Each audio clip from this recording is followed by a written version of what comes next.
Hello student, welcome once again to multipurpose YouTube channel. Myself Naveen Tiwari. जैसे कि आजकल जो हमारा वीडियो बनाने का चल रहा है कि मल्टी एमसीक्यूज टाइप के क्वेश्चन आजकल हम बना रहे हैं, मल्टीपल चॉइस क्वेश्चंस, जो कि 20 मार्क्स के यहाँ पर आपके पूछे जाते हैं बोर्ड एग्जामिनेशन की दृष्टि से। चाहे सीबीएसई हो, चाहे उत्तराखंड बोर्ड हो, चाहे कोई बोर्ड हो, 20 मार्क्स के आपके एमसीक्यूज क्वेश्चन आएंगे। तो इसी पर आजकल वीडियो बनाई जा रही है। 4-5 वीडियो बना दी गई हैं। अब आज ये छठी वीडियो हमारी चल रही है। आप लोग देखते रहिए वीडियो और कमेंट्स करते रहिए। जो चीज आपको समझ में नहीं आता है तो आपको उसको सॉर्ट आउट किया जाएगा। फर्स्ट देखिए, नया क्वेश्चन है। If one of the zeros of the quadratic polynomials x² + 3x + k is 2, then the value of k। यदि हमारी एक क्वाड्रेटिक इक्वेशन है, ठीक है, क्वाड्रेटिक पोलिनोमियल्स है या क्वाड्रेटिक इक्वेशन है। क्वाड्रेटिक इक्वेशन, पहले तो क्वाड्रेटिक इक्वेशन कैसे कहते किसे हैं? क्वाड्रेटिक पोलिनोमियल या क्वाड्रेटिक इक्वेशन उसे कहते हैं जिसमें x की मैक्सिमम पावर 2 होती है, जो सेकंड ऑर्डर की इक्वेशन होती है। सेकंड ऑर्डर मतलब द्वितीय कोटि की, जिसको हम कहते हैं कोटि। इसमें x की मैक्सिमम पावर 2 है। इट मींस ये क्वाड्रेटिक इक्वेशन है। इसके 2 जीरोज होंगे, उनको जीरोज भी कहते हैं, उनको रूट्स भी कहते हैं, और उनको आप यहाँ पर अल्फा प्लस बीटा भी कह सकते हैं, ठीक है, ऑल आर सेम। तो the quadratic polynomial x² + 3x + k is 2। तो वन ऑफ जीरोज इसका 2 दिया है। तो क्वाड्रेटिक इक्वेशन के कितने जीरोज होते हैं? 2 जीरोज होते हैं, इसलिए इसको क्वाड्रेटिक इक्वेशन बोलते हैं। क्वाड मतलब 2, क्वाड मतलब 2, क्वाड्रेटिक 2 इक्वेशन। तो then the value of k, यहाँ पर k की वैल्यू हमें निकालनी है। तो क्वाड्रेटिक इक्वेशन जो है x² + 3x + k, इसमें x की मैक्सिमम पावर 2 है। इट मींस ये क्वाड्रेटिक इक्वेशन है, पहले तो ये जान ली।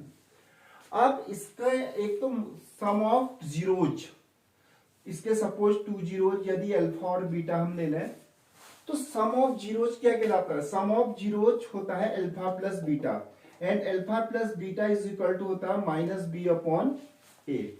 सम ऑफ जीरोज क्या कहलाता है? Alpha plus beta, and alpha plus beta की वैल्यू क्या होती है? -b/a मतलब -b x का कोफिशिएंट, इसको ये भी कह सकते हैं coefficient of x upon coefficient of x²। Coefficient of x मतलब x के साथ क्या चीज मल्टीप्लीकेशन के फॉर्म में, x के साथ मल्टीप्लीकेशन के फॉर्म में 3 है, तो ये आपका आ जाएगा -3/1। अब आप देखिए, यदि मैं इसका सम, हम इसका सम निकालते हैं तो हमें इस सम से k की वैल्यू मिलने वाली नहीं है। तो यहां पर क्या हो जाएगा? 1 जीरो जो आपका जो दिया है, क्या दिया है आपको? The one of the zeros of the quadratic polynomial x² + 3x + k is 2। एक 2 दे रखा, तो कोई भी आप अल्फा या बीटा को आप मान लीजिए। सपोज अल्फा मान लेते हैं, अल्फा इज इक्वल टू 2, आप बीटा भी मान सकते हैं। तो अल्फा इज इक्वल टू आपने क्या मान लिया? 2 मान लिया। तो आप क्या हो जाएगा? 2 + बीटा इज इक्वल टू आपका हो जाएगा -3। तो बीटा इज इक्वल टू आपका मिल जाएगा -3 -2, तो बीटा इज इक्वल टू क्या मिल जाएगा आपको? -5। तो आपका दोनों जीरोज पता चल गए। अल्फा आपका 2 गिवन है और बीटा आपने फाइंड कर दिया सम ऑफ जीरोज से। Alpha plus beta equal to जैसे कि -b/a होता है, इससे आपने फाइंड कर दिया। अब वैल्यू तो हमें k की फाइंड करनी है, तो k की वैल्यू में क्या प्रोडक्ट काम करेगा। तो प्रोडक्ट क्या होता है? प्रोडक्ट ऑफ, जब हम निकालते हैं क्वाड्रेटिक पोलिनोमियल्स का जीरोज का प्रोडक्ट निकालते हैं, तो product equal to alpha into beta कहलाता है c/a। c यहाँ पर क्या होता है? कांस्टेंट टर्म, मतलब जिसमें x वगैरह कुछ नहीं होता, ये c हुआ। c/a कोएफिशिएंट ऑफ x² का कोएफिशिएंट आपका 1 हो गया। अब अल्फा इंटू बीटा की जगह क्या लिखेंगे? अल्फा आपको 2 है, बीटा आपने निकाल दिया -5। तो अल्फा इंटू बीटा आपका 2 × -5 हो गया। एंड c की जगह आप लिखेंगे k और a की जगह आप लिख देंगे 1, क्योंकि a x² का कोएफिशिएंट कहलाता है। और इसको मल्टीप्लाई करेंगे तो -10 इज इक्वल टू k। तो k की वैल्यू आपकी क्या आ जाएगी? -10। तो if k is equal to -10, यहां पर k की जगह यदि -10 आएगा इस क्वाड्रेटिक पोलिनोमियल्स में, देन इसके जीरोज, एक 2 आएगा और सेकंड जीरो जिसका -5 आएगा।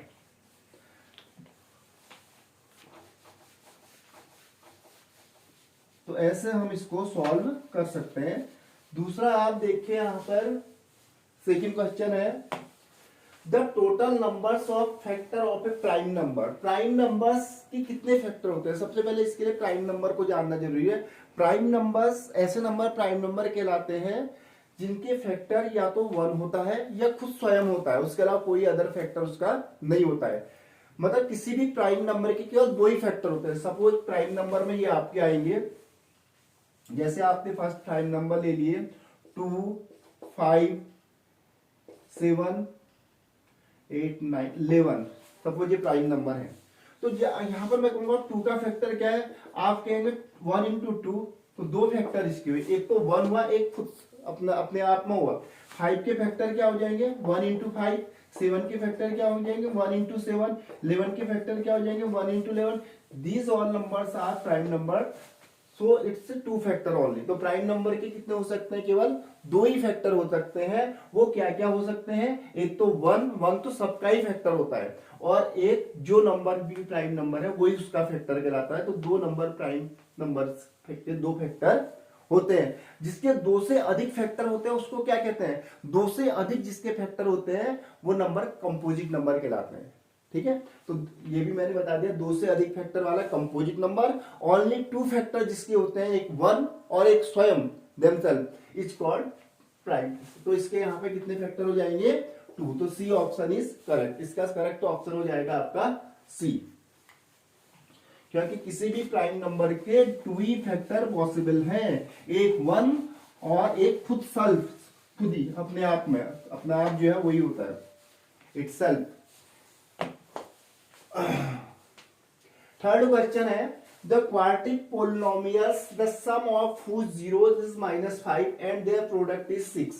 तो सम ऑफ जीरोस दिया है एंड प्रोडक्ट दिया है, their product is 6 is। तो एक क्वाड्रेटिक पोलिनोमियल्स आपको इसमें फाइंड करनी है जिसका जीरोज का सम दिया है और प्रोडक्ट दिया है। तो इसके लिए एक फॉर्मूला हमारा होता है क्वाड्रेटिक पोलिनोमियल निकालने का। Formula x² minus sum of zeros x plus product of zeros equal to 0। इसको आप हमेशा याद करिए। तो इससे आप क्वाड्रेटिक इक्वेशन इजीली बना सकते हैं, जहां पर सम और प्रोडक्ट आपको दिया हुआ है। जैसे the quadratic polynomials the sum of whose zeros is -5। Sum of zeros means alpha plus beta is equal to -5 and product, their product is 6। तो अल्फा इंटू बीटा आपका क्या हो जाएगा? 6। तो putting this value in this equation x² minus alpha plus beta x plus alpha into beta, we get you get x² minus alpha plus beta -5 and x plus alpha into beta 6 is equal to 0। x² minus minus plus हो जाएगा, x² plus 5x plus 6 is equal to 0। तो ये आपकी जो quadratic polynomials बन जाएगी x² plus 5x plus 6। Option A is correct, x² plus 5x plus 6। तो ऐसे आप क्वाड्रेटिक इक्वेशंस बना सकते हैं। इसके लिए आपको फॉर्मूला पता होना चाहिए, x² माइनस ब्रैकेट में alpha plus beta x plus alpha into beta. उसके बाद क्वेश्चन नंबर 4 है the value of k for which the system of equation x plus y minus 4 equal to 0 and 2x plus ky equal to 3 has no solution. यहां पर the k की वैल्यू आपको find करनी है। एक इक्वेशन है x plus y minus 4 equal to 0 को आप x plus y equal to 4 भी लिख सकते हैं, और second 2x plus ky equal to 3। ये आपकी 2 इक्वेशन है। तो ये जो इक्वेशन होती है आपकी, इसको कहते हैं linear equation in 2 variable. 2 variable कौन कौन से? x और y इसमें वेरिएबल कहलाता है। जो 2, 4, 3 और जो k की वैल्यू आएगी कांस्टेंट कहलाते हैं। तो लीनियर इक्वेशन, एक तो इसमें 3 चीजें आपकी होती है, आपने पढ़ा होगा। फर्स्ट इसमें होता है if a1 upon a2 is not equal to b1 upon b2, यदि a1 upon a2 b1 upon b2 के इक्वल नहीं होता है तो तब उस कंडीशन में क्या होता है, इंटरसेक्टिंग लाइन होती है। क्या होती है, इंटरसेक्टिंग लाइन। और इस कंडीशन में यूनिक सॉल्यूशन होता है if a1 upon a2 is not equal to b1 upon b2। तो सेकंड इसमें कंडीशन आती है जब a1 upon a2 is equal to b1 upon b2 is equal to c1 upon c2 होता है। उस कंडीशन में क्या होता है, आपका कोइंसिडेंट लाइन आती है। तो कोइंसिडेंट लाइन के क्या होते हैं, इनफाइनाइट नंबर्स ऑफ सॉल्यूशन होता है, इनफाइनाइट नंबर्स ऑफ सॉल्यूशन। और जो थर्ड ऑप्शन आपका आता है if a1 upon a2 is equal to b1 upon b2 but not is equal to c1 upon c2। तो इस कंडीशन में आपकी आती है पैरेलल लाइन, पैरेलल लाइंस। और पैरेलल लाइंस का क्या होता है, नो सॉल्यूशन, क्योंकि पैरेलल लाइंस जो होंगी कहीं पर इंटरसेक्ट नहीं करेंगी, और जब कोई लाइन कहीं पर भी इंटरसेक्ट नहीं करेगी तो उसका सॉल्यूशन होगा कहां, ठीक है। इसलिए यहां पर क्या होगा, नो सॉल्यूशन। तो हमें यहां पर थर्ड ऑप्शन लगाना है, नो सॉल्यूशन वाला, ये वाला ऑप्शन लगाएं, क्योंकि हैज नो सॉल्यूशन क्वेश्चन में लिखा हुआ है। तो what is the value of के की वैल्यू क्या हो जिससे कि हमारा जो ये सिस्टम है नो सॉल्यूशन के अंदर आ जाए, उसको वेरीफाई करें। तो इसको करने के लिए एट फर्स्ट हम क्या करेंगे, वैल्यू रखेंगे। यहां पर जो x का कोफिशिएंट होता है a1 कहलाता है, y का कोफिशिएंट b1 और ये c1 कहलाता है। तो a1 b1 एंड c1, यहाँ पे a2 b2 c2, x second equation का x का कोफिशिएंट a2, y का coefficient b2 and constant term c2, इसको अप्लाई करेंगे तो हमारा ये आएगा आपका, इधर तो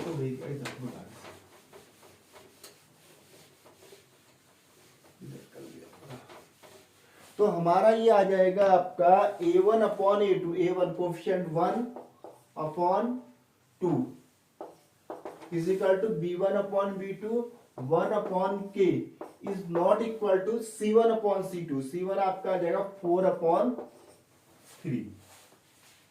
अब यहां पर दो कंडीशन है, अगर हम यहां से निकले फर्स्ट दो से निकालें तो k is equal to 2, k is equal to जब 2 होगा तो इस कंडीशन में नो सॉल्यूशन होगा। अगर हम इस साइड से देखें, इन दोनों को देखें, तो यहां पर क्या आएगा 4k is not equal to 3 and k is not equal to 3/4, k 3/4 के इक्वल नहीं होना चाहिए। तो यहां पर k की वैल्यू क्या होनी चाहिए आपकी 2। तो करेक्ट ऑप्शन इज डी, क्योंकि ये तो यहाँ पर है ही नहीं, k is not equal to 3/4, इसको ले नहीं सकता, ऑप्शन में है नहीं। ऑप्शन में या तो -2 है या नॉट इक्वल टू 2 है या 3 है या d इक्वल टू है। तो हमारा क्या है, k इक्वल टू 2 है, तो ऑप्शन डी इज करेक्ट। तो इस प्रकार से आप इनको कर सकते हैं। तो जैसे कि आपका क्वेश्चन नंबर 5 हमारा चल रहा है, the HCF and LCM of 12, 21 एंड 15 रेस्पेक्टिवली आर, मतलब 12, 21 एंड 15 का यदि हम एचसीएफ एंड एलसीएम निकालेंगे, the HCF and LCM of, तो क्या आएगा, HCF and LCM of 12, 21, 15 respectively are. तो सबसे पहले एचसीएफ क्या होता है, हाईएस्ट कॉमन फैक्टर कहलाता है। किसी भी चीज का एचसीएफ क्या होता है, highest common factor. And LCM क्या होता है, लीस्ट कॉमन मल्टीपल। एलसीएम क्या होता है, लीस्ट कॉमन मल्टीपल। तो हमें इसका बताना है एचसीएफ एंड एलसीएम ऑफ, तो कैसे निकालेंगे इसको, 3,140 या 12,420 या 3,420 एंड 4,203। तो पहले हम एचसीएफ और एलसीएम निकालने के लिए एट फर्स्ट क्या किए जाते हैं, प्राइम फैक्टर किए जाते हैं। पहले आप प्राइम फैक्टर करिए, जैसे हमने 12 के प्राइम फैक्टर करे, तो 12 के प्राइम फैक्टर आपके हो जाएंगे 1 इंटू 2 इंटू 2 इंटू 3, 2 2 जा 4 3 जा 12, 1 तो सभी में आएगा, 1 सबका फैक्टर होता है। एक बात सुन लीजिए, 21 और 21 के आपके फैक्टर हो जाएंगे 1 इंटू 3 इंटू 7 एंड 15 के फैक्टर आपके हो जाएंगे 1 इंटू 3 इंटू 5। सबसे पहले हम निकालते हैं HCF. HCF means highest common factor. HCF का फुल फॉर्म होता है हाईएस्ट कॉमन फैक्टर। तो तो हाईएस्ट कॉमन फैक्टर में केवल कॉमन देखा जाता है, जो कि 3 डिजिट है तो तीनों डिजिट में होना चाहिए उसको, जैसे 1 और कोई ऐसा नंबर है यस 3 देखिए आगे पीछे से कोई फर्क नहीं पड़ता, ये 3 तीनों में है तो 3 भी इसका आ जाएगा, और कोई टर्म है तीनों में नहीं है तो इसका एचसीएफ तो आ गया आपका 3। एचसीएफ कितना आ जाएगा 3। अब दूसरा निकालना है एलसीएम। एलसीएम कहलाता है लीस्ट कॉमन मल्टीपल। क्या कहलाता है? Full form least common multiple. तो इसमें एचसीएफ तो आपका आएगा ही आएगा, इसको तो लिख ही दीजिए पहले। अब आप देखिए कि टर्म कौन कौन से बच गए। जैसे यहां बचा है आपका 2 और 2 बचा है, तो इसको लिख दीजिए। सेकेंड वाले में 3 तो आ गया, 1 आ गया, 7 बचा है, और थर्ड वाले में 1 और 3 आ चुका है, 5 बचा है। कहने का मतलब ये है एचसीएफ को लिखने के बाद जो जो टर्म बच गए हैं वो सारे लिख दिए जाएंगे, वो और उसको मल्टीप्लाई करिए, वो एलसीएम कहलाएगा। 3 2 जा 6, 6 2 जा 12, 12 5 जा 60 और 420। क्या जाएगा? 420। तो इसका एलसीएम तो आ गया 420 और एचसीएफ कितना आ गया? 3। पहले क्या लिखा है? एचसीएफ। एचसीएफ देखिए 3 कहीं पर मिल रहा है, यस 3 यहां पर मिल रहा है, लेकिन एलसीएम 140 मिल रहा है, तो ये तो रॉन्ग हो गया। एचसीएफ देखिए 12, ये रॉन्ग हो गया। HCF 3, yes HCF 3। LCM 420, yes LCM 420। तो ऑप्शन सी इज करेक्ट। तो फर्स्ट में एचसीएफ है तो पहला एचसीएफ होगा, फिर एलसीएम होगा। तो 3 इसका एचसीएफ है, 420 इसका एलसीएम। तो करेक्ट ऑप्शन आपका क्या है? सी है। ओके। अब देखिए यहां पर नेक्स्ट जो क्वेश्चन है आपका, now next question is the first term of an AP is P and the common difference is Q, then it's 10th term is. अगर किसी एपी का फर्स्ट टर्म पी है एंड कॉमन डिफरेंस क्यू है, तो इस AP का 10th term कैसे होगा? कि एपी का nth टर्म में क्या होता है? nth term of an AP is equal to an। इसको an कहते हैं। an means nth term of an AP. ये कहलाता है a plus n minus 1 into d. क्या कहलाता है? a plus n minus 1 into d. अब आपका यहाँ पे क्या है? First term of an AP. First term को हम बोलते हैं ए, जब a is first term and d is common difference. तो ए आपका दिया है P and D the common difference, and common difference आपका डी हो गया। चलिए कॉमन डिफरेंस डी हो गया। Common difference is Q, no common difference D is equal to आपको दिया है क्यू दिया है। Then it's 10th term. 10th term means n is equal to 10 आपको बताना है। अब आप देखिए जब nth टर्म ये है तो 10th टर्म इसमें अप्लाई कर दिए, putting this value in this equation you get a10। a10 means 10th term of an AP. an means nth term of an AP. a10 means 10th term of an AP. a की जगह आपका आ जाएगा p plus n minus 1, 10 minus 1, and d की जगह आपका आ जाएगा q। Solve this equation you get p plus 9q। तो इसका 10th टर्म जो आपका आएगा p प्लस 9q। अब देखिए ऑप्शन कौन सा है? p plus, yes option C is correct. Correct option is C, p plus 9q। अब देखते हैं क्वेश्चन नंबर 7।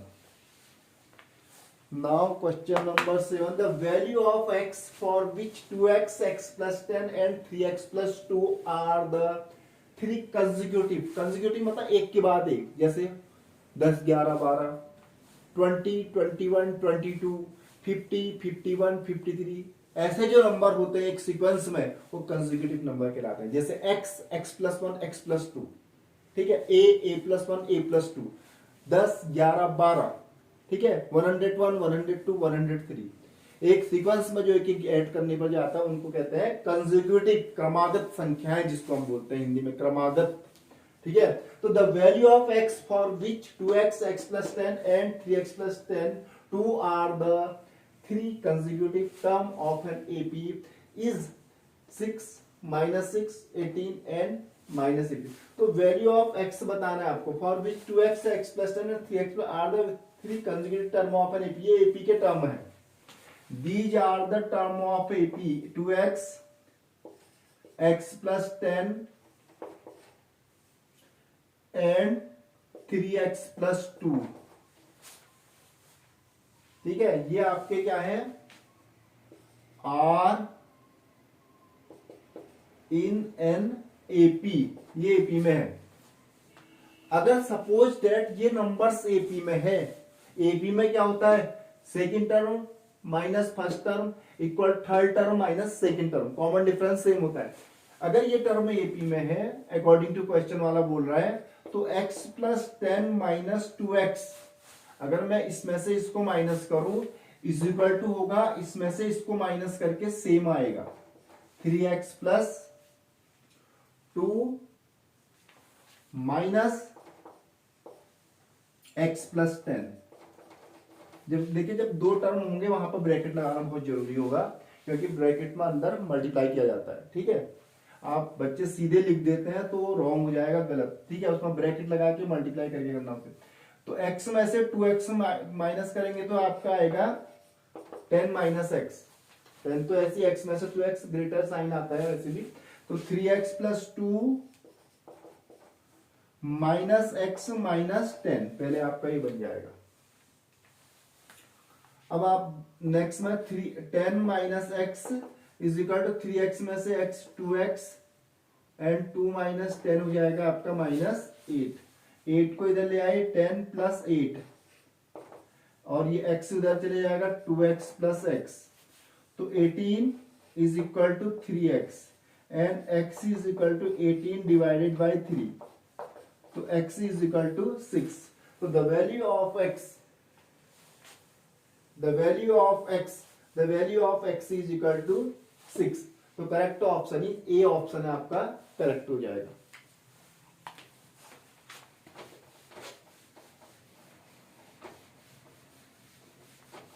नेक्स्ट क्वेश्चन है आपका, the distance between the point a cos theta plus b sin theta, a cos theta plus b sin theta comma 0। एक point आपका ये है and second point आपका है, ऐसे करके लिख देते हैं इसमें, इसको ऐसा करते हैं, यहां पर लिखते हैं डिस्टेंस फॉर्म, यहां पर इसे तो हो ही गए हमारे क्वेश्चन। देखिए यहां पर थोड़ी सी हमें स्पेस काफी मिल जाएगा ना। इसमें यहां पर क्या हो जाएगा, फर्स्ट डिस्टेंस आपको निकालनी है, तो ए पॉइंट इसको मान लीजिए ए cos theta plus b sin theta comma 0 and second आपका b पॉइंट हो जाएगा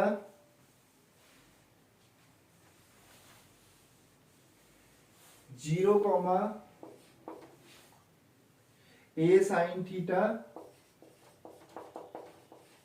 माइनस b cos थीटा। अब ये ए के पॉइंट ये है, बी, इस ए बी की लेंथ क्या होगी, जो लाइन आपके यहाँ पर ए बी लाइन सेगमेंट है, तो इसकी लेंथ फाइंड करनी है। तो यहाँ पर डिस्टेंस फॉर्मूला अप्लाई करते हैं। डिस्टेंस फॉर्मूला को ऐसे लिखा जाता है, डिस्टेंस ऑफ ए बी, इसका मतलब होता है distance of A B equal to, formula आपका होता है रूट ऑफ x2 माइनस या x1 माइनस x2 कुछ भी कहें, x1 माइनस x2 का whole square plus y1 minus y2 का होल स्क्वायर। इसको x2 माइनस x1 भी बोल सकते हैं, क्योंकि a माइनस b का होल स्क्वायर करें या b माइनस a का होल स्क्वायर, दोनों सेम ही होते हैं। ठीक है, तो इसमें इस क्वेश्चन को यहाँ पर जो है पुट कर देते हैं वैल्यू x1 माइनस x2 का होल स्क्वायर, ऐसे कर लीजिए पूरा जो है यहाँ पर, ये पूरा x1 ये y1, ये आपस में कभी भी नहीं बदलते, ये कभी y नहीं होगा। कोऑर्डिनेट ज्योमेट्री में ये x ही रहता है, ये y रहता है, ये x2 एंड ये y2। तो x1 माइनस x2 का होल स्क्वायर में आएगा आपका a cos theta plus b sin theta -0 का होल स्क्वायर, एक तो ये आ जाएगा, प्लस y1 माइनस y2 के होल स्क्वायर में आ जाएगा 0 minus a sine theta minus b cos theta का होल स्क्वायर ही आ जाएगा। अब इसको सॉल्व कर लेते हैं, जीरो तो माइनस करके वही आता है, कोई फर्क पड़ता है नहीं जीरो का। उसको थोड़ी सी आइडेंटिटी, अच्छा चलो ये तो हमें चाहिए क्या आ रहा है क्या आंसर है ऑप्शन। तो इसको आइडेंटिटी, अगर हम इसको जीरो माइनस भी करेंगे तो ये आपका ये हो जाएगा, देखिए a cos theta plus b sine theta में से जीरो सब्सट्रैक्ट करेंगे तो कोई फर्क नहीं पड़ेगा, यही रहेगा। और दूसरा आपका आ जाएगा प्लस जीरो में से इसको माइनस करके कोई फर्क पड़ने वाला है नहीं, आप लिखेंगे a sine theta minus b cos theta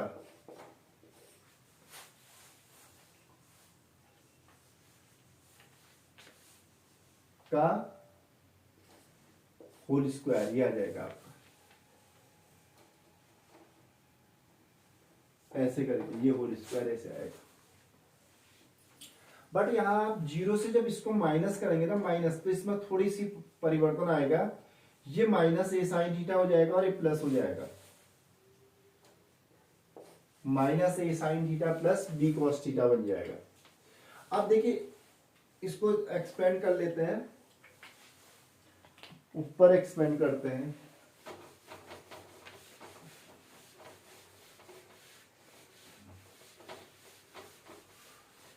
a cos theta plus b sine theta के होल स्क्वायर में यदि आइडेंटिटी अप्लाई करेंगे तो हमारा बन जाएगा a प्लस बी का whole square, a square cos square theta plus b square sine square theta plus 2ab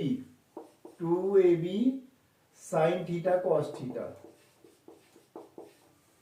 एक तो आपका ये बन गया, प्लस यहां आप अप्लाई करेंगे a माइनस बी का होल स्क्वायर, तो ये आपका बन जाएगा a square sine square theta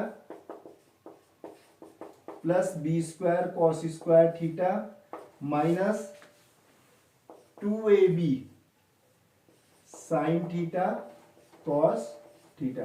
देखिए ये टर्म प्लस और माइनस में ये तो पूरा कैंसिल हो गया।